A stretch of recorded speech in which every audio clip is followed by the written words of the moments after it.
Hello and welcome to the Health Oddity Podcast, episode 275. And if you are listening on the day of release, like many of you do, it is the 5th of December. So we're getting Christmassy, aren't we, Pete? I've actually bought a Christmas jumper. So when we record the Christmas special in a couple of weeks, we're going to go. I actually said to Steph yesterday, oh, we'll have to find my festive backdrop for Zoom and I'll get my jumper out and things. So yeah, it's a bit all I'm going to say is you said you need to buy a Christmas jumper, and I was like, no chance. And then one popped up on somewhere, Google or social or Facebook or somewhere, and I was like, oh, I want that one. So it's a good one. Brilliant, excellent. Well, you're okay, Pete, I take it? I'm very well. Thank you very much. Very well. Yes. Brilliant. Now we are joined by a very special guest today, who's a lady who I met a number of months ago, and I think I may have even mentioned her on the podcast the day after we met, because we had a really lovely conversation over a dinner where we were sat next to each other, all around kind of we talked all around kind of longevity and aging, and when I found out what this lady did, I said at the time when I met her, we'll have to have you on to talk about what you do. And then since then I've found out more about what she does. But yeah, this is going to be great because we talk a lot around longevity and aging, but this lady comes at this from a kind of a different perspective than we've ever had on the podcast before. So really looking forward to today's conversation. We are joined today by Caroline Southgate. How are you doing, Caroline? I'm good. Nice to see you. Excellent. Good to see you. Good to see you. And I suppose save me rather than me trying to butcher what it is you do. Well, no, I won't even try. I said save me trying to do it, and then I was about to do it. I won't do it. Okay. So Caroline, do you want to tell us a little bit about kind of yourself, your background, because where and what your business does now, and what it does is it's from a very unique perspective, I think, from anything else that I've seen or heard about before. So yeah, just kind of wherever you want to start from, Caroline, really. Well, we'll start from the beginning and try not to take till Christmas because it's quite a long story and I'm quite old now. But I started my career, if you like, as a physiotherapist in Southend Hospital and all, Brentwood Hospital, all these places doing physiotherapy. That's my background. And I was doing private practice and I was going out to see older people in the afternoons when the practice goes quiet, there's that sort of dead space, and seeing people in their own homes who had age-related things. So there was one particular lady who had a very bad year. I always tell Janet's story, and she'd had a really bad year. She'd retired. She had always walked quite badly because she had cerebral palsy, but she'd been unwell and she wanted a physio to get her walking again. And one of the things that happened with excuse me, with Janet was that she had a care company coming in 4 times a day, and they would help her get up, washed and dressed. So although she needed exercises, actually what she needed was little and often. And I got hold of the care company and said, could you work with me to just change slightly how she stands up, sits down, those sorts of things, just to use that as part of her exercise? And they said no. And I was really taken aback by that and thought, well, that's ridiculous. So I phoned every other care company in Southend and said the same thing, and they all said no. So I went back to Janet and said, this is really tricky, but I can't find a care company that will help you with your exercises when I'm not here, because physios can't be there every day of the week. And she said, well, you'd better start a care company then, hadn't you? So I launched my thought process into how would you start a home care company, because there were lots of them, but as a physio, and so we're 14 years in to having a home care company, and that's a CQC regulated business, which means we have a lot of compliance things to do. We train carers up. We're not all physios. We've got a physio as a manager. And what we do, which is unique, I think, to us really, is that we train all of our staff to be really aware, much more aware of that rehab thing, the rehab mindset. So we look after about 150 elderly people across the Southend area. So I know you're based in Chelmsford, aren't we? We don't go everywhere. But I think there's lots in common with people with aging relatives all over the world, really. And I think the lens that we give to that is why I'm here. It's sharing that idea that you can actually support people in daily living by just being a bit more proactive about keeping them fit and well as just ticking boxes, which is personal care. So that's where I'm at. I'm very keen to keep learning about this subject, and it's the elderly population who are teaching us, isn't it? You know, there've never been so many so frail elderly ever looked after at home. Most generations before us, those people would have been either wouldn't have made it because lifespan has increased, or they'd have been in care homes or hospital beds. And so the beauty of living in this generation is if you're going to make it to 100, it's highly likely that you'll be able to live in your own home, but you might need a bit of support to do that. So hopefully we can talk about either avoiding the need for support, or what does it look like, and how do you get the most out of your later bit of your life, whenever that is. So yeah, sorry, go on, Pete. This hits home for me because my mum's 81. Right. And my dad died 22 years ago. She was 59 when he died. And she doesn't do anything. She's not very active at all. But she's at the age now where she needs a little bit of looking after her. Like, I don't live in Newcastle where she is, and my brother lives up the road and all of that sort of stuff. So she's got carers. Yeah. But it's amazing because she's slightly different, say, to this other lady probably. But if someone will do something for her, she'll let them do it. She'll just be like, yeah. And you know, they'll come in and they'll like make a dinner, microwave a dinner or whatever. And she's like, I'm like, you can do that. And she's like, yeah, but they do it for me. You know, yeah, so it's a shame, isn't it? I think that's it. But if they said, are you going to do it? She would do it. She would do it, yeah. Are you the only company that does this that you know? No, definitely not the only company. I would say a very strong brand in the sort of South End area of this.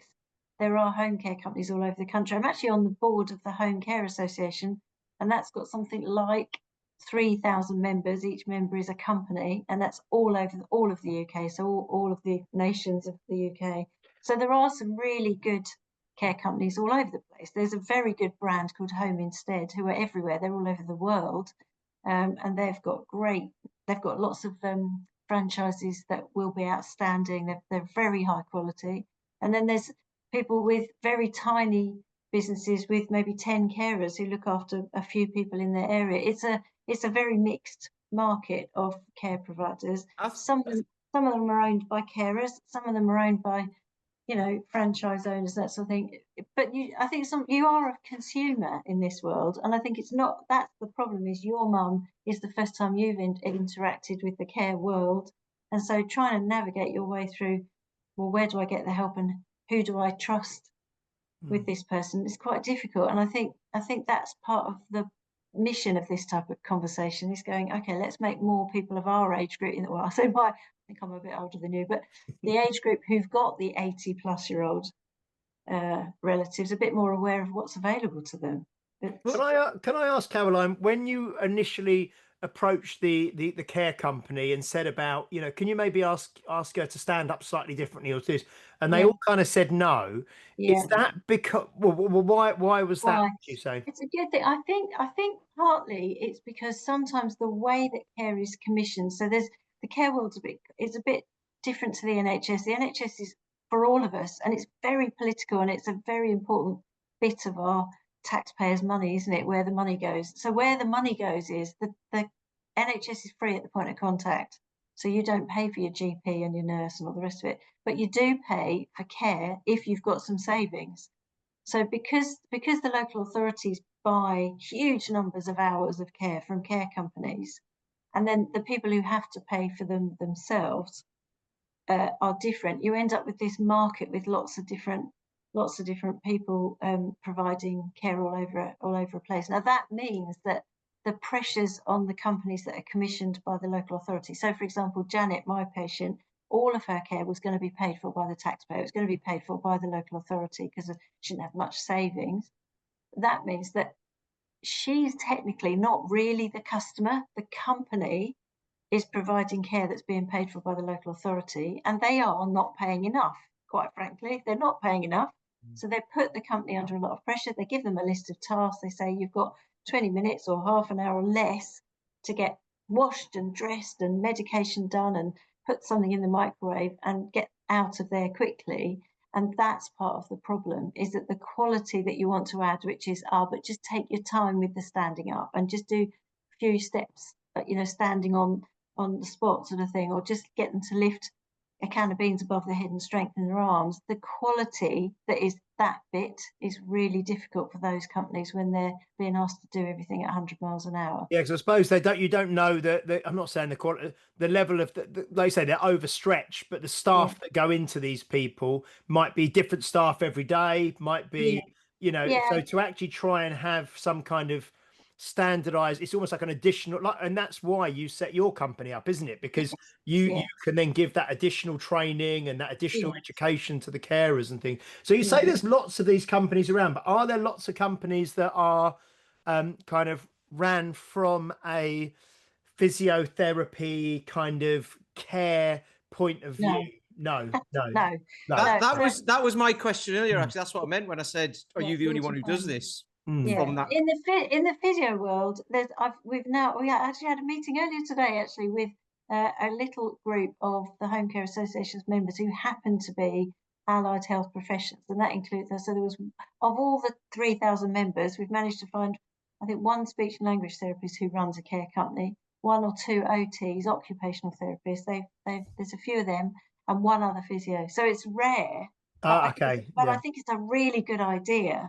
And I think once physiotherapists start to see where social care is really where all their skills could be used, I think they will follow it. But things like this help, don't they? Talking about, why not? Why aren't the new graduate physios who are a bit entrepreneurial, who go into private practice, particularly who do sort of musculoskeletal injury and backache and athletes, they would be really suited, those entrepreneurial physios, to coming in to do what I do. But so I'm on a bit of a mission to try and improve that. So if I get to Newcastle, Peter, I'll let you know and go and see you. Absolutely, because my mum's going to live forever. She doesn't smoke, she doesn't drink, she never has. She's going to be like around for another like 40 years at least. But it's funny that you say it. Basically, it wasn't me who sorted it out. It was my brother who did it, because he's closer. He's closer up there, and he did everything. He didn't really tell me much. He just said, "I've done this," and she's got carers coming in and blah blah. I was like, "Oh, okay." So, but what he did say, because he works for the local council, so he knew a bit about it, and he could ask the person who works in that office and stuff like that. But my mum pays for it. But he said there was some going from they were like £14 an hour, there was £28 an hour, there was like £50 an hour. So he said, you don't want this one because they'll be in and out. Like you've just said, they've got the tasks to do. They'll be in and out and gone because they've got to be on to the next one, and they're overrun. The poor people who do it will be overrun, and they've got to get paid. And then there's all the overheads and everything. And for 14 quid for an hour is not a lot. And then, but obviously you get to the other end where it's too expensive, and it's like, well, people haven't, once the money runs out, it's then paid for by.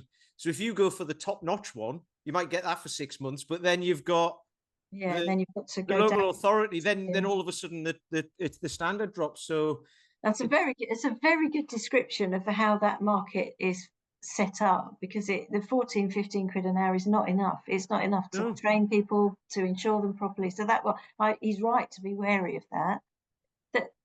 Then I would go, once you go over a certain point, then what you're looking for is a quality assurance. So, and that's really about the style of how the person runs the business. So you can look those companies up on the CQC website, so Care Quality Commission. And in Scotland, it's and Ireland, it's slightly different, but there's always a regulator. So you can look them up, look at what the report says, and look at how much of a rating they've got towards outstanding. Because if you're going to pay for the more expensive one, you are going to get better quality, but then you can judge those sorts of things. And the other thing is, a bit like hairdressers, no one ever moves, because people think, I've started with them, so I've got to keep going. Actually, you are a customer, you can move.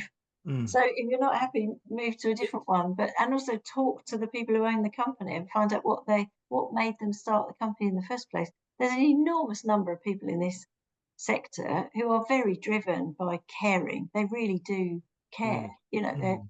And they'll find resources as well. Some of these carers are astonishing, and there's nothing wrong with. You could find if you wanted to do a bit more exercise, for example. There is nothing to stop you finding a private physio or someone like James with the fitness centre, getting a personal trainer for your mum and saying, can you just come and see her once and give my carers some exercises to do? And then the companies that will allow you to just buy enough time will let you, just like we would chop up potatoes and make mash and cook from fresh, if you're buying time, you can buy time to do exercises. And most simple exercises could be explained to a carer quite safely. I think you're going back to your question of why aren't people doing it. I think a professional from outside the care company asking the carers to do something feels a bit risky to the manager. It feels a bit like, oh, that's not my specialty, so I better not do it. But actually, you as exercise prescribers in your business, you're often telling people how to do exercise and sending them off to do it perfectly safely. And I think the exercise prescribers of the world have got a lot to offer social care as well, whether that's physios or personal trainers. But it's all about accountability, isn't it? Is that if you've got a business that's involved in fitness, you could very easily train care workers to do exercises in someone's home that are relevant to their strength and preventing falls and balance. And I think, but you just need to make sure the instructions are really clear so that someone doesn't get it wrong. You know, everybody's worried about being sued, aren't they? Well, that's probably why the company sort of said, no, we won't do that. Another reason, isn't it? It's like, that's not in our realm of expertise. That's not what we do. If our carers try and do something with them and they hurt themselves, then we're going to be in trouble. Yeah, yeah. And I think it's about the professional who's got this skill to be able to delegate something like that. How risky is it?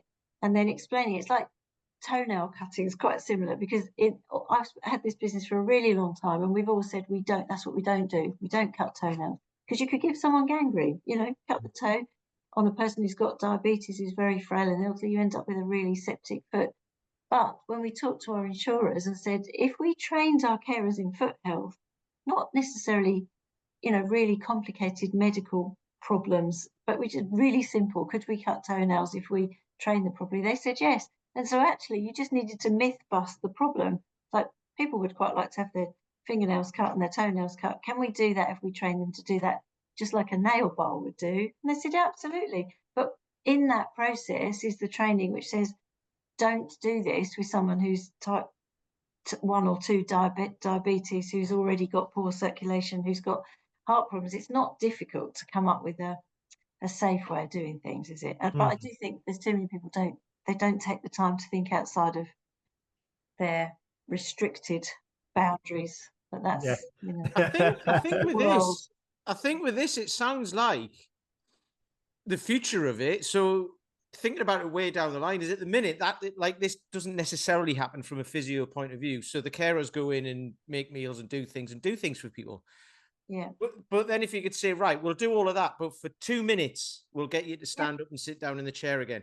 Then the next time we'll do it for like 4 minutes and then sit. So over a period of a year, say, for an elderly person or whatever, they could become stronger and more self-sufficient. Yes. So the carers then you'd get the balance of a 50-50. I'll come in and do things for you that you definitely like, have a shower or something like that, get in and out of the bath, things like that. But for the other half, we'll get you to sit up and down or something. And then the balance would tip, and then it's like everything else. They might not need care. You know, the thing is that this, as a society, all of the societies of the Western world are struggling with a aging population. We've got to find ways of keeping people as mobile as possible. The biggest reasons that people get admitted to hospital in older age are a fall with a fractured bone, or a urine infection, or an infection because they're dehydrated. So if you put the two things together and avoid them, you actually keep people well without really very much effort. You can reduce the need for care in the first place. Nobody really wants care in their own home. Nobody. If I said to you, I'm going to send someone in to help you have a shower and a bath or whatever, you know, get in and out, your on and off your loo, you go, no thanks. But that's really intimate and personal. So nobody wants that to happen. We had a student, a PhD student, go and talk to some of our customers about what it felt like to have care in their home for the first time. And what they said was they didn't want it. Once they'd accepted care, they really liked the people that came in and they could appreciate the value of it.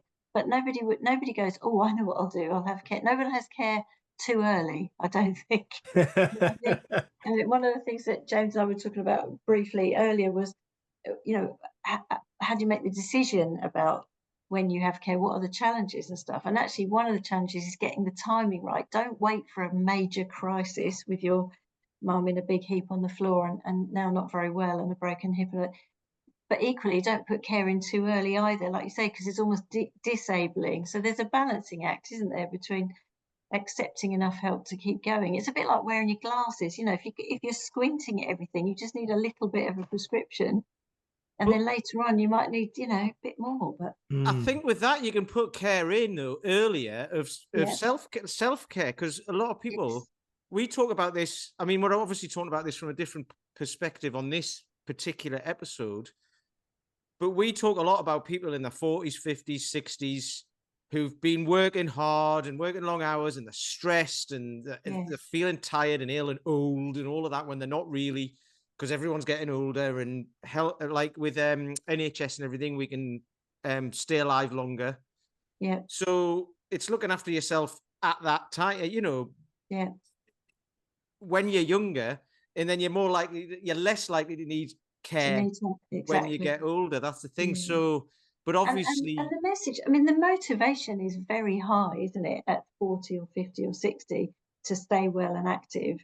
And nobody really wants to think about, I mean, we have enough trouble getting people to write a will, don't we? You know, in terms of yeah, guilty. You know, it's like nobody really wants to think about the end, but it's more likely that you'll get someone to write their will than you will to get them to sit down and think about what it might be like to be 85 and needing a bit of help on what that would look like. It's almost like a blind spot that we don't want to admit that we're going to need that sort of help. And I say, you can see it off. I did a really nice morning yesterday talking to some ladies down at the golf club near me, and they're 90s. They were really well. They still play 9 holes of golf every week. They have a really nice, buzzy social lunch every week, once or twice a week. At 90, 91, they know who they've got around them who has got dementia, and they made a WhatsApp group with, this is at 90, they've got a WhatsApp group that shares the responsibility, if you like, for the lady who's got the dementia problems to go out with 1 or 2 of them every week, because she can walk, but she just can't remember where she's, you know, what she's doing or playing golf. But though that community, that socializing has been going on since they were 60. When they first retired, they started playing golf. They absolutely look like the fittest 91-year-olds I've ever seen. But it's not just it's the walking, the planning, the socializing, being together, keeping an eye on each other, being part of the community and helping other people. Like they're 90 and they're helping their friend who's probably younger than them, who's got dementia. And I think that the answer is finding the fitness. I mean, I use a personal trainer and go in, and I quite like being in the gym situation on my own with one person. It's very self-indulgent, isn't it? But as you get older and perhaps you've got a bit more time, if you probably would be better to add a class, add a joint thing, join a group of things in order to be part of a community. And that avoiding isolation is probably the biggest reason to stay independent. Because one of the things, there's a couple of questions I know Pete's thinking, because we talk all the time about the importance of community and being around people when you're whatever activity you're doing. So one of the things, so a couple of the kind of little things thoughts I had jotted down was the importance of independence as we get older. But it's interesting, isn't it? Because what you've just said there, it's the old Stephen Covey, the 7 Habits of Highly Effective People. You've got the independence, then you've got the dependence when you're young, and then you want independence, but then it's the interdependence of having people around you where the sum of the parts is greater than the whole, or whatever. I probably butchered that, but you know what I mean, whereby you get far more from being with a group than you do on your own. So that's interesting, actually, because like you say, well, I mean, that's, I presume, why one of your things that on your post is about. So you provide physio-led home care, helping older people stay independent where they're happiest at home. So people need to have the ability to be independent, meaning they can look after themselves, I suppose. But then also the importance of not being so independent that you're on your own all the time. It's that kind of lonely. Avoid the loneliness at all costs, because you can be as fit as a flea but desperately lonely, and that's life-threatening, isn't it? You know, I say to my staff when I'm training them, your company is as valuable as the medication. It's as life-saving. It's important that we get people to eat and drink. It's important that we get their medications taken and all those things, but actually having a chat and talking about, well, we're British weather, you know, whatever, but having that conversation is as important. And I think getting out and about and still being being useful. Really, I think what people tell us is they feel like one of the things that research project told us was that people said once they'd accepted care, they were of no use to society anymore. And we took that really to heart and thought, okay, how do we address that? If they're not going to say that out loud to the care workers, but what do we do about that? And then along comes the pandemic, and one of the things we did was we worked out how to teach people to do Zoom calls and WhatsApp calls to their, and all of a sudden, actually, in some ways, the isolation of being older and being stuck in your house actually was opened up. Although it was horrendous that people were stuck in the house for so much in lockdown, what people learned was how to talk to the Australian grandchildren about their exams on Zoom or on WhatsApp. So there are ways of getting that sort of community purposeful interaction, I think, that we should really tap into. And people want to talk about tech coming into home care, and it's not about robots replacing humans, but it is about bits of kit, you know, like Alexa, play me something to cheer me up. You know, actually, if I say it too loud, she probably will. That sort of Everyone's stuff, will be going off all over the place. Hey Siri, turn all the lights on. I'm feeling a bit lonely. You know, I mean, you could really use that sort of technology to your to be part of the process. Or have you tried asking ChatGPT to talk to you? It's very clever. I need motivating to get out of bed and go to the gym. I asked it one morning, and it came on as a voice saying, "You will really feel the benefit of this."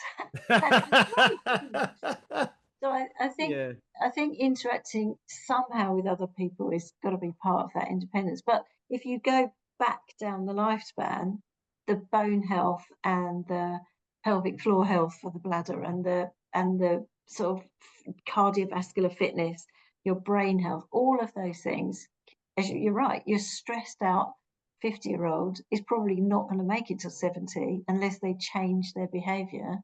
So the people we're looking after who are currently 80 to 105 in their own homes, if you say, well, what was your secret? It was a balance. It was a balance between they ate well, they didn't overeat, they're not generally overweight, they are generally interested in something. They've quite often taken on a new challenge, started, I don't know, anything from oil painting to line dancing at 70 or 80. My grandmother started watercolor painting at 80 and exhibited before she died at 85. So I think the tips along the way are those things, aren't they? Those adding. Yeah, because that's actually one of the things I asked. One of the things was practical advice for elderly and carers of the elderly. What can be done to promote and preserve independence? And I think a lot of the stuff that we're talking about at the moment is answering that question. You know, Yeah. it's and the other thing was we spoke about this, I know, when we sat down together, but how elderly is kind of, this is so interesting because how it's sort of sliding, because I know that, and sometimes you think, well, is it just me and is it the way I was looking at the world when I was younger? But 20 or 30 years ago, you probably feel the same, Pete, I'd imagine, like someone in their 60s or 70s, like your grandmother, seemed quite old. And I know we're getting older, so you know, Yeah, but she looked the same to me. She looked older. What I now know must have been 50. yeah. And you think, well, Yeah. actually, but now people in there, like I say, we've got members at the gym in their 60s and their 70s, and Jeff is like 77, 78, and he goes skiing with us every year, Yeah. you know. And you've got, like I mentioned, a lady called Kaza who's in her 70s, whose mum's 95, and lots of people in their 60s and 70s are really energetic and active, and you know, going on like holidays all over the world, and you know, really kind of, it's very, very different now. I think anyway. Is that how you see it as well?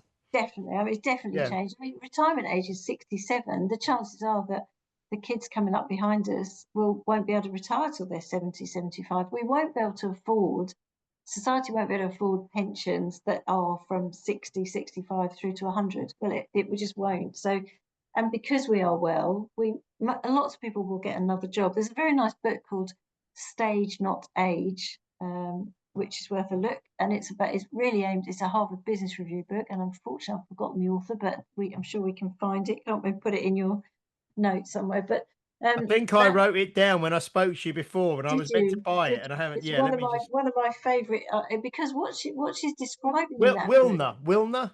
No, that's it. Yeah. And what she's describing in that book is exactly what you're saying. It's that what used to be, you'd learn, earn, and retire, and now there's more like that, which are sort of 3 stages of life, whereas now it's more like 5 or 6 stages and interchangeable stages. So I at 50, about a few years ago, what was I, 55, 56, I broke my leg skiing. So at 55, with a full leg cast on in a 3rd bedroom, the 3rd floor flat, I'm about as mobile as a 100-year-old. So in that time, I used my care staff to come in and help me a bit, just for 8 weeks of non-weight bearing because of a ski injury. Well, why not?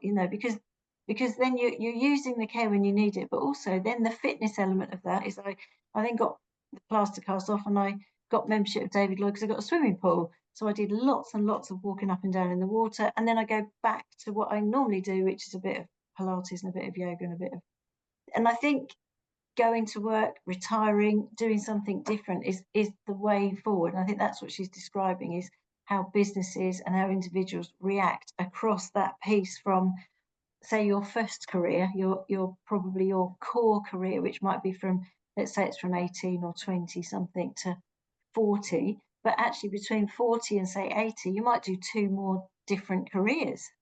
And I think that is the huge shift, isn't it? Is that there are people working and contributing and picking up the grandchildren, running around, doing their shop, completely independent. And they joke about, you'll know you're old when they call it a fall rather than you fell over. Yeah. It's that. Yeah. So when I fall at 55 and break my leg, is it a fall or did I fall over? You were skiing, weren't you? I was skiing, but they say, but that could have been outside on the pavement. And you can just imagine the doctor's notes, 55-year-old, 65-year-old, 75-year-old had a fall. And it's like we use this old language around old people doing old things. And actually, I don't think it's true anymore. Look at the ladies at the golf club, 90-odd, using WhatsApp, getting to the golf club. I think we need to stop the ages chat. I say to carers sometimes, have you ever used the phrase, sweet old lady? And everybody says yes, and then you go, well, why? She might not be a sweet old lady. It's ageist, and it's actually quite derogatory. And it's like, actually, that powerful 78-year-old is as valuable as a powerful 28-year-old in life. I think we've got to stop writing people off in that language that we use around old age.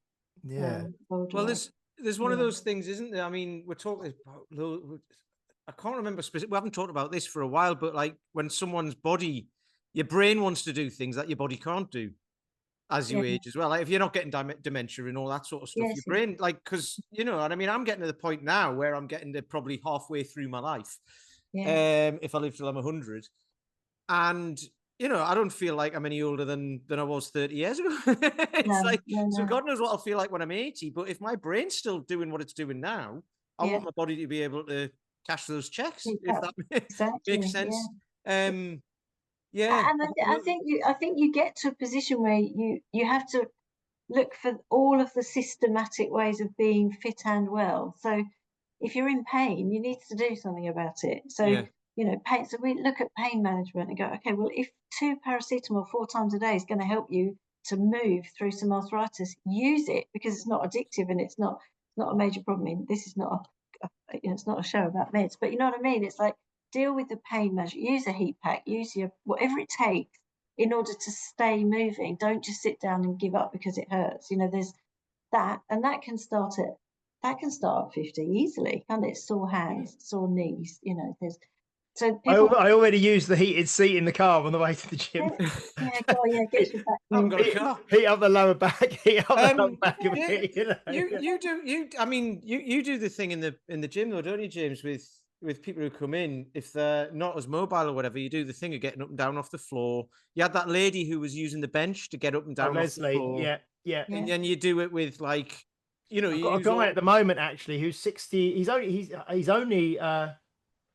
what is he? Oh no, 71. Yeah, 71. Gentleman's just started, but he last year he had long non smokers like lung cancer, and he had to have the top right lobe of his lung removed. So he came to me really recently, only within the last month, really, month or 5 weeks and he was really anxious around getting out of breath because Right. it had, so we've started very, very gently, and he would say that he could walk probably 100 yards and he'd get out of breath and be panicking. So we've just started doing very, very gentle stuff. But I've started getting him onto the floor and off of the floor and having a really little walk around the car park in between, and then doing some sit to stands and all that basic sort of stuff. But yeah, it's so important. And It is. And yeah. I think businesses like yours, which are bang smack in the middle of the community, Mm, are the future of that type of stuff. Because really, sadly, the NHS, regardless of how clever the physios are not going to have the bandwidth and the time and the money to take as much time as you will have. So his investment in your time is a significant.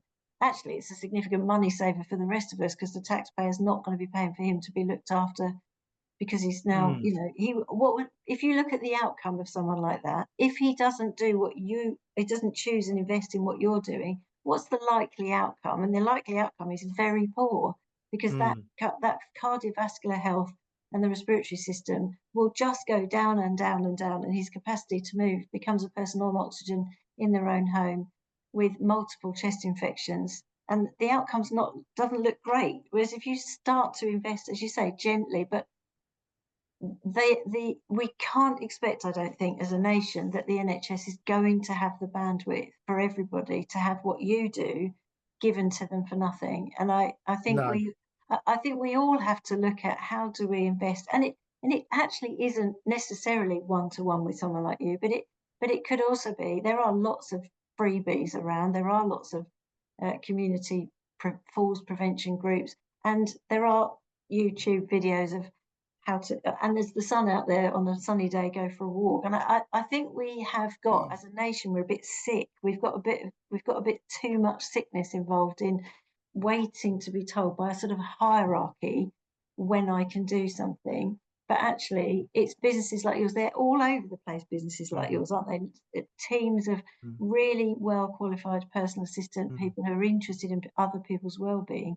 That for Because not Pete being as well, because as I say, Pete as well runs a walking group down in Bath because he's from Newcastle, but he lives in Bath in Somerset. that, So he right, does a lovely walking group down there, don't you, Pete? And that's all kind of yeah, it's all the stuff that we're talking about. It's it is, it's the fresh air, the sun on your skin, walking, yeah. talking, community, Yeah, building healthy relationships.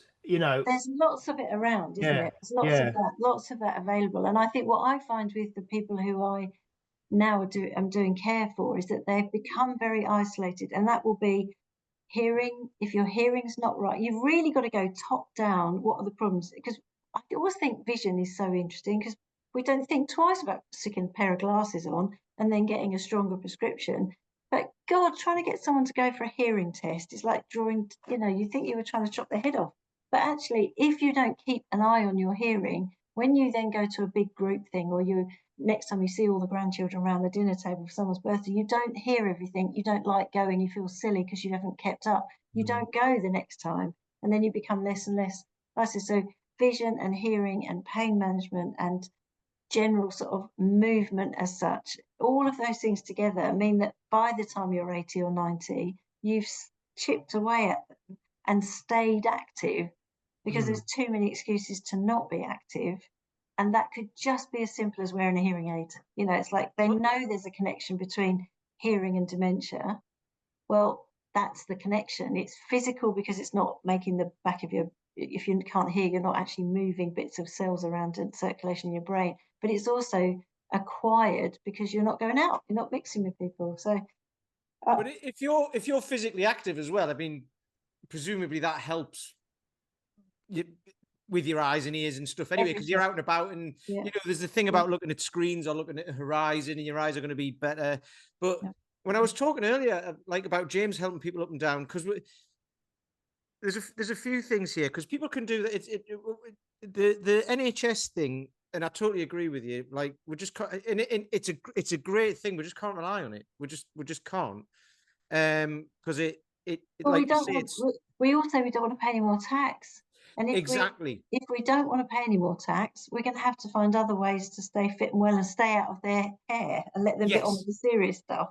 So with that, like I mean, it can be controversial, can't it? But like just personal responsibility. But you know, some people are like, it's not as simple as that. And it's like, well, it is in my head. But anyway, but that's as simple as even at home. And you've just said, like, if it's a nice sunny day, there's a bit of a green over there, you can go and do something over there, go for a walk.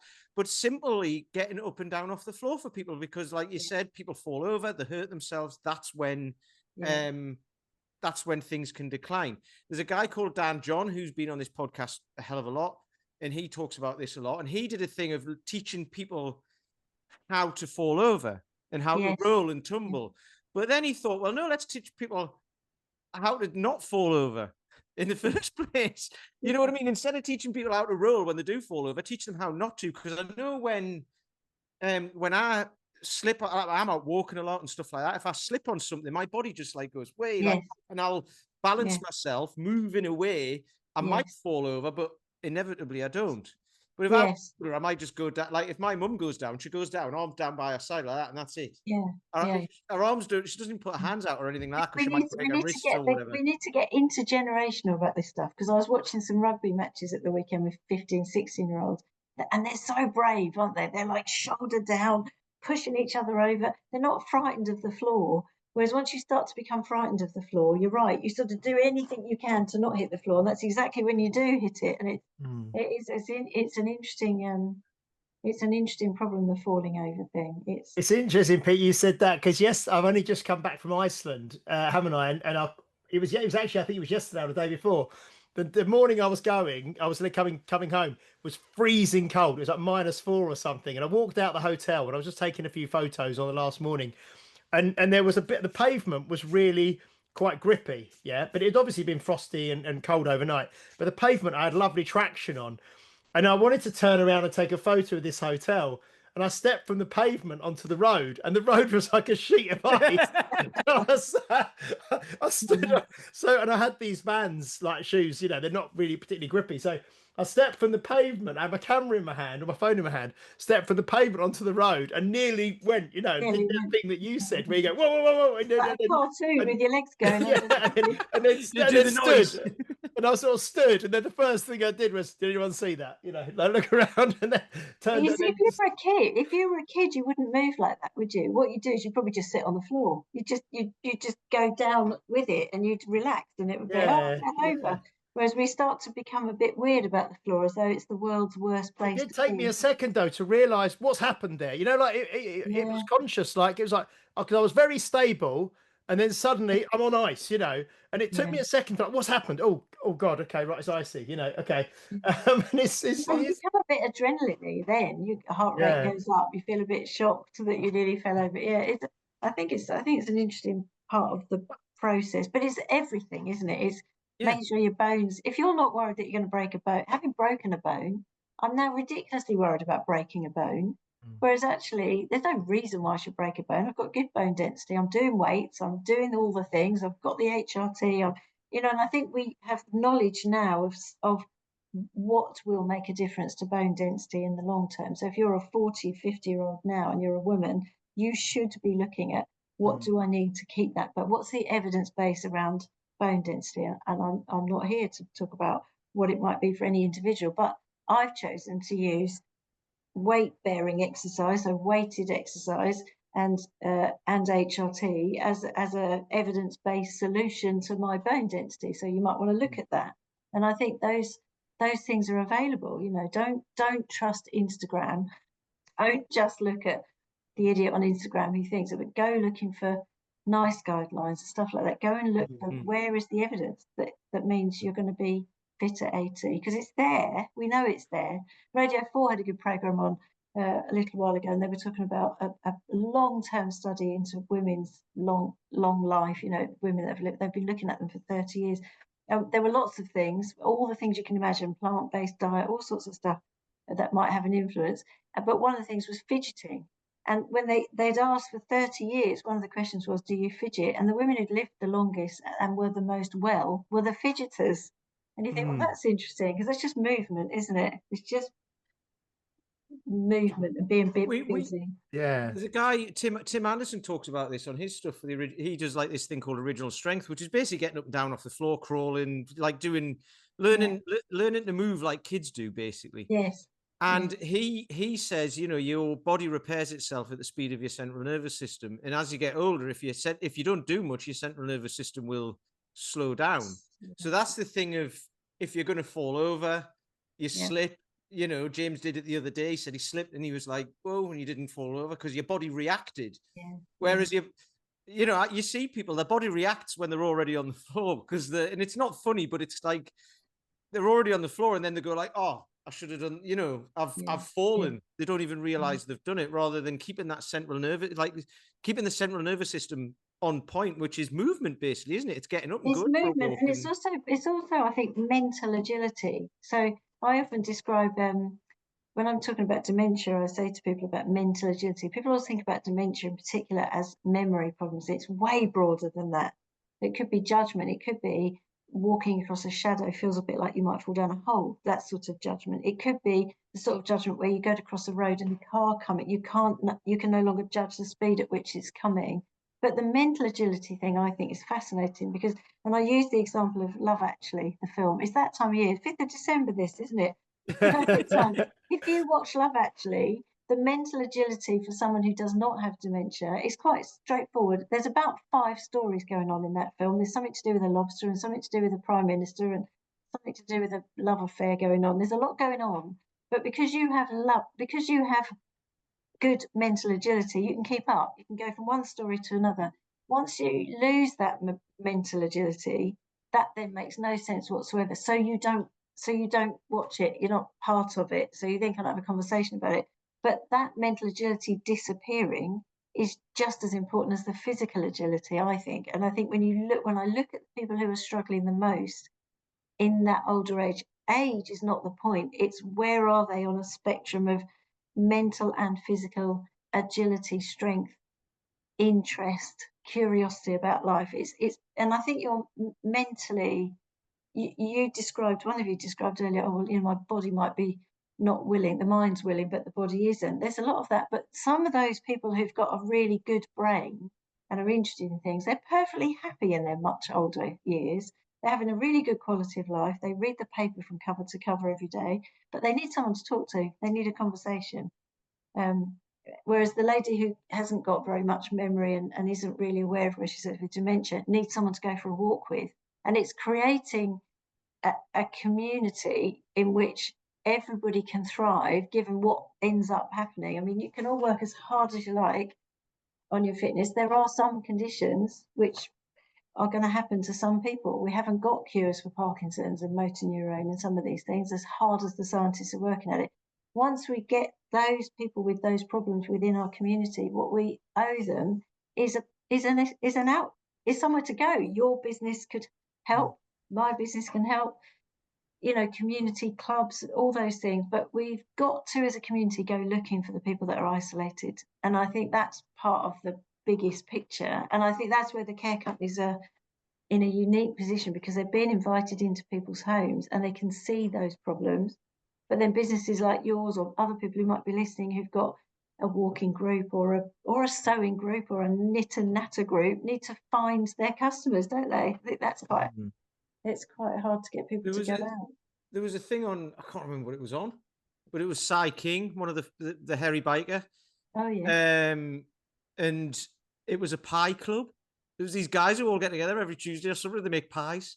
Brilliant. That's what they do. And it was like it was that, and that was for their mental health. It was brilliant. Absolutely. Yeah, Just yeah. anything.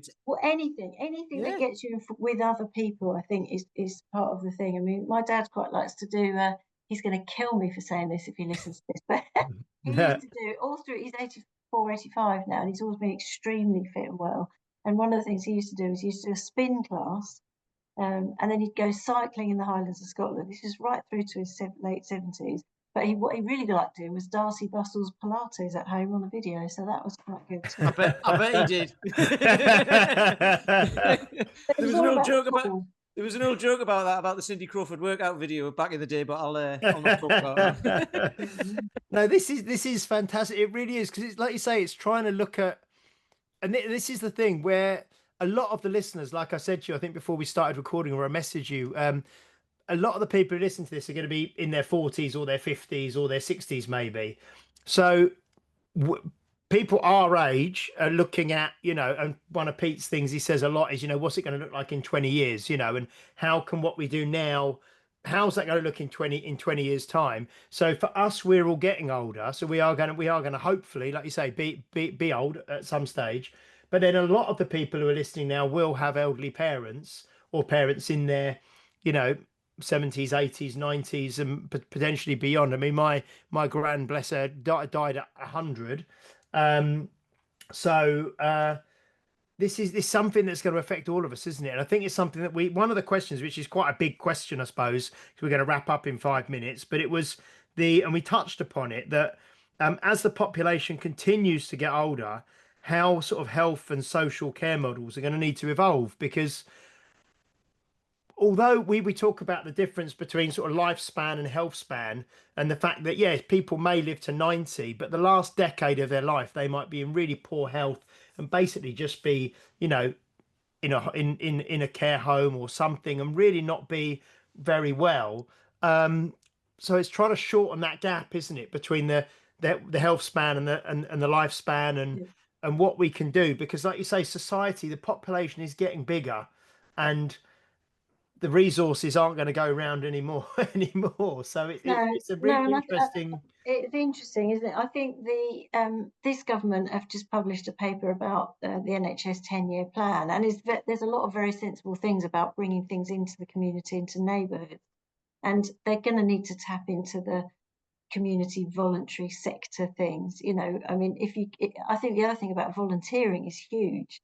So people who've got a bit more time on their hands volunteering to do that. I was talking to the library here at Southend. There's 5 libraries under Southend Council here, and they're looking at how do they make the libraries more accessible for people in older age. And it's like, well, actually, if you had a volunteer who was there on the door showing people where things were and helping, but that volunteer is getting out of it as much as the person that they might be helping. And so I think that is not a question you can answer in 4 minutes. No. Because if I could, I'd be making a huge amount of money advising governments that, you know, save billions of pounds.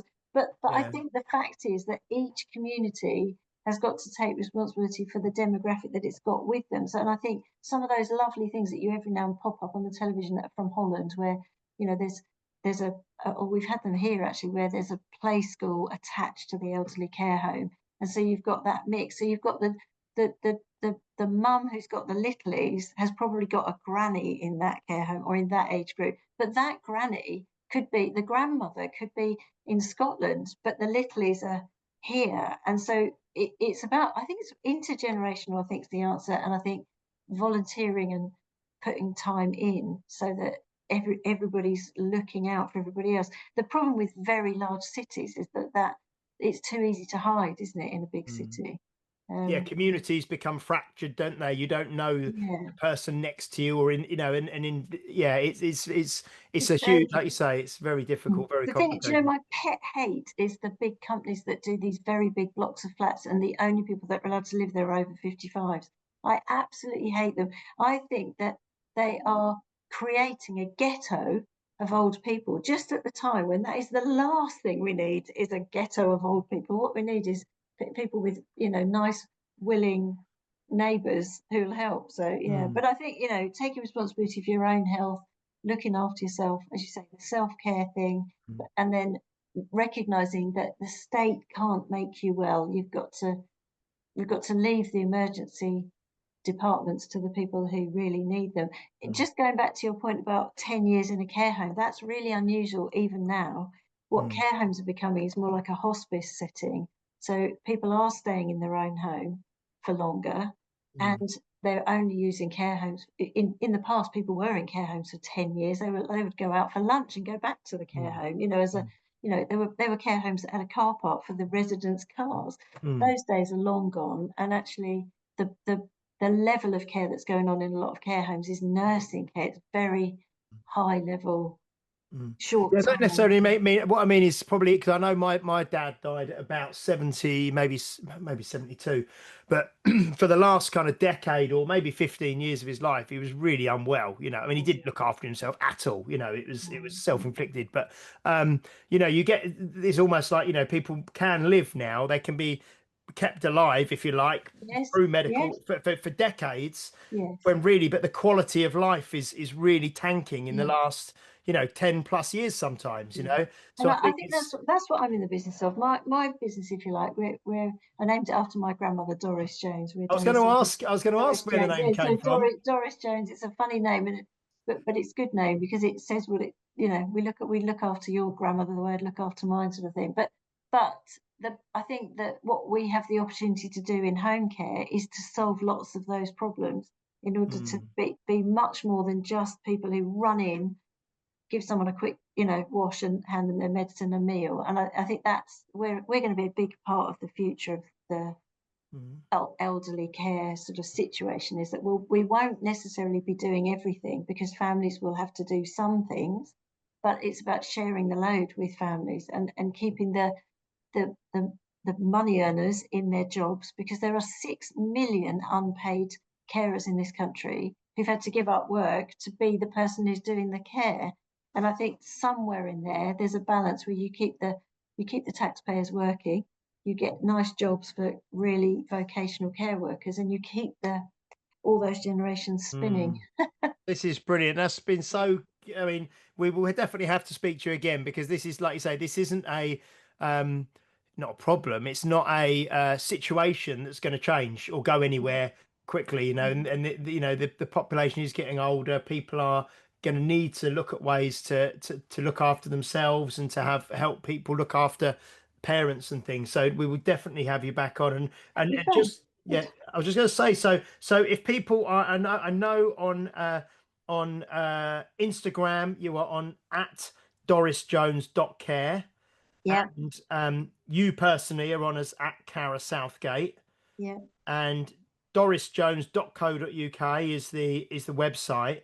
And Perfect. I mean, is that kind of where people can That's it. find That's out how about you'll stuff find for you? us. Yeah, Yeah. that's how you find it. And if you're not in our area, the Care Quality Commission, so cqc.org.uk, you can look up care companies in your area and find out how good they are quite easily. That's a good starting point. Yeah. Brilliant. That's I mean, this is something we could, like you say, we could talk a lot about this. It's so interesting. That was good, wasn't it, Pete? Something totally different. It's like you say, this problem isn't going to go away, and that's why we do the podcast like this, don't we? That's why we want to talk about this stuff, because it's talking to people in the 30s all the way through to the people we've been talking about today, which is everybody. Yeah. Like you said, this affects everybody, whether you die young or not.